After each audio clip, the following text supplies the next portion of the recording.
को आम का रस पिला दो और साथ में पेप्सी कोका कोला पिला दो, 1 घंटे में मर जाएगा वो, दोनों मिलके पॉइजन हो जाएगा। भाई आम का जैसे कुदरती मीठा पदार्थ है और कोका कोला एक कार्बोनेटेड ड्रिंक है जिसके अंदर चीनी, पानी, कलर और फ्लेवर होता है। तो अगर हम मैंगो जूस और कोका कोला को मिला भी दें तो ना तो इससे कोई जहर बनने वाला है और ना ही इसको पीकर कोई मरने वाला है। जहर बन रहा है तो बस इन गुरुजी की बातों से। बिस्किट का मतलब क्या है? विस्की किट, विष मतलब जहर की किट।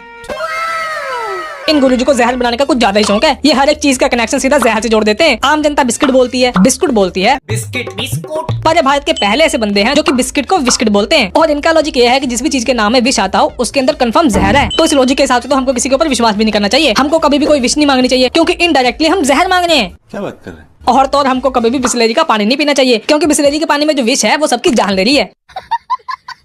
तो आप पढ़े लिखे हो? हाँ। तो बताओ फिर 70 में क्या जोड़े कि 17 हो जाए? भाई अगर मैथ्स के हिसाब से देखा जाए तो इसका आंसर -53 है, पर अपने गुरुजी की मेहनत तो दुनिया से अलग ही है। प्लस करना है ना कि माइनस? पता नहीं। क्या जुड़ जाएगा? पता नहीं। हिंदी से लिखो 70 और फिर हिंदी से लिखो 17, आ की मात्रा जुड़ जाएगी। वाह क्या जवाब दिया है गुरुजी ने। तो ऐसे तो मैं भी अपने सब्सक्राइबर से पूछना चाहता हूँ कि 16 में ऐसा क्या घटाएं कि 100 आ जाए। सोचो बेटा सोचो। अब जो लोग तो ओरिजिनल गणित के हिसाब से इसका आंसर निकाल रहे होंगे उनका कहना ये होगा कि 16 में से -116 घटाएंगे तो इसका आंसर -100 आ जाएगा। पर नहीं, आपको इस सवाल को सोल्व करना था बाबा जी के फॉर्मूला से, जिसमें आपको पहले 16 को हिंदी में लिखना था 16, फिर उसमें से ल और आ की मात्रा को हटा देना था और आपका आंसर आ जाता 100। बताओ। और इस आंसर के पीछे का लॉजिक कोई पूछना भी मत। क्यों? क्योंकि एक गुरुजी का लॉजिक है और इसमें कुछ भी हो सकता है। अच्छा एक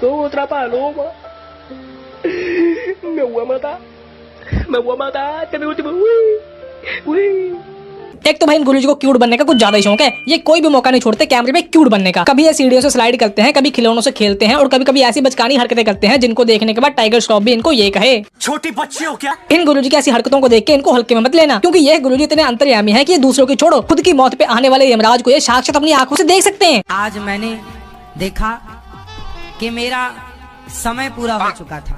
कथा सुनाते सुनाते मुझे लेने के लिए यमराज आए।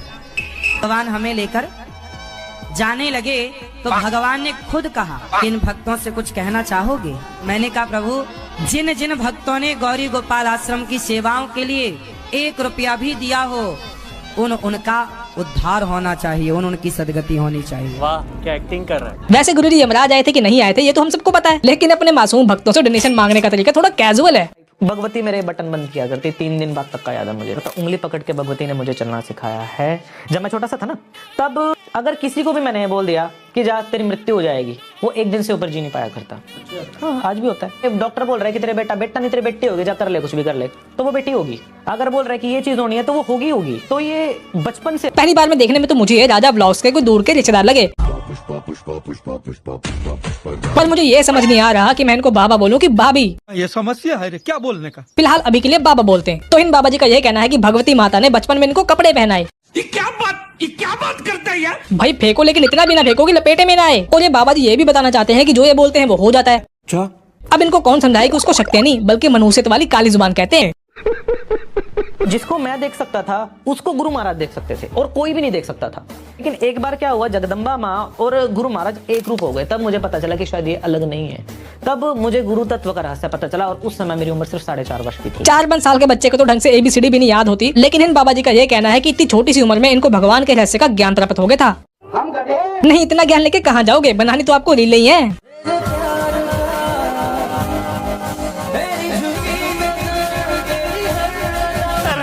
इन बाबा जी को इंस्टाग्राम रील्स बनाने का बड़ा ही शौक है। जब कभी भी ये मूड में होते हैं तो कभी कभी ये रोमांटिक तो कभी कभी गैंगस्टर वाइब्स वाले सॉन्ग के ऊपर रीलें बनाते हैं।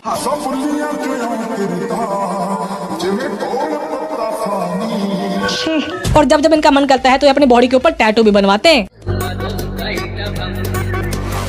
तो भाई कुल मिला के जो शौक इन बाबा जी ने बाबा बनने के लिए त्यागे थे, अब बाबा बनने के बाद ये उन्हीं कामों में आ गए हैं। मुझे तो ये समझ नहीं आ रहा कि वो कौन लोग हैं जो कि अपने असली भगवानों को छोड़ के ऐसे ऐसे बाबाओं के पीछे लग जाते हैं। कौन है ये लोग, कहाँ से आते हैं? कुछ बाबा लोग तो इतनी लॉजिकलेस बातें कर देते हैं कि अच्छे भले बने माहौल के फ्लो में बाकी बातें कर देते हैं और अपने मासूम भक्तों को भगवान का नंबर ही बांटने लग जाते हैं। लिखो नंबर 99 लिखो। भगवान का मोबाइल नंबर है 99 36 तमाम 0 32। अब बाबा जी नंबर बांट के अपने नंबर बनाए तो मौलवी साहब कैसे चुप रह सकते हैं? ये भी अपने भक्तों को अल्लाह का नंबर बांटने लग जाते हैं। अल्लाह से बात करना चाहती हो तुम लोग, मोबाइल नंबर देंगे अल्लाह का। हाँ है, अल्लाह का मोबाइल नंबर है, देंगे, लोगे इंशाल्लाह, लोगे इंशाल्लाह, बात करोगे। लिखो लिखो 4, लिखो 4, उसके बाद लिखो 12, उसके बाद लिखो 8, उसके बाद लिखो 7, उसके बाद लिखो 17। ये अल्लाह का मोबाइल नंबर कब हुआ कब? नहीं, आप मुझे ये बताइए कि ऐसी कौन सी कंपनी है जिसने इतनी दूर तक टावर लगा रखे हैं, और इस कंपनी के सिम को भगवान ने कौन से फोन में लगा रखा है?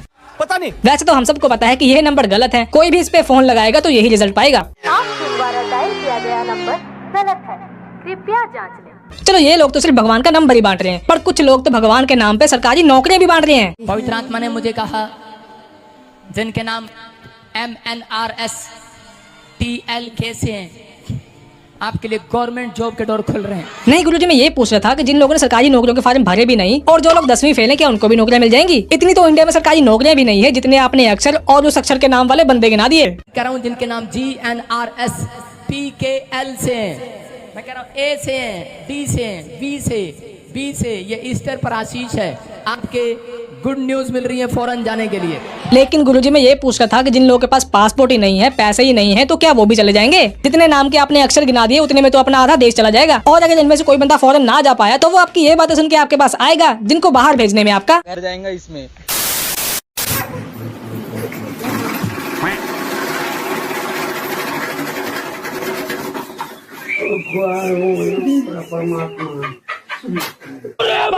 हमारे देश की जनता इतनी नादान है कि किसी भी अरे गैरों को सड़क से उठा के बाबा बना देती है और उसकी किसी भी उल जलूल हरकत को चमत्कार मान लेती है। ये बाबा लोगों के घर में जाके उनकी ही गोद में बैठ के उनके घर के छत पे लगे हुए पंखे को अपने हाथों से रोक के उस पर जमी हुई 2 साल पुरानी मिट्टी को अपने हाथों में लेके अपने भक्तों को लगा के उनको आशीर्वाद देते हैं। भैया ऐसे पंखे तो चौथी के बच्चे भी लोग लेते हैं, लेकिन इस बात के लिए उनको सम्मान नहीं बल्कि मार पड़ी है।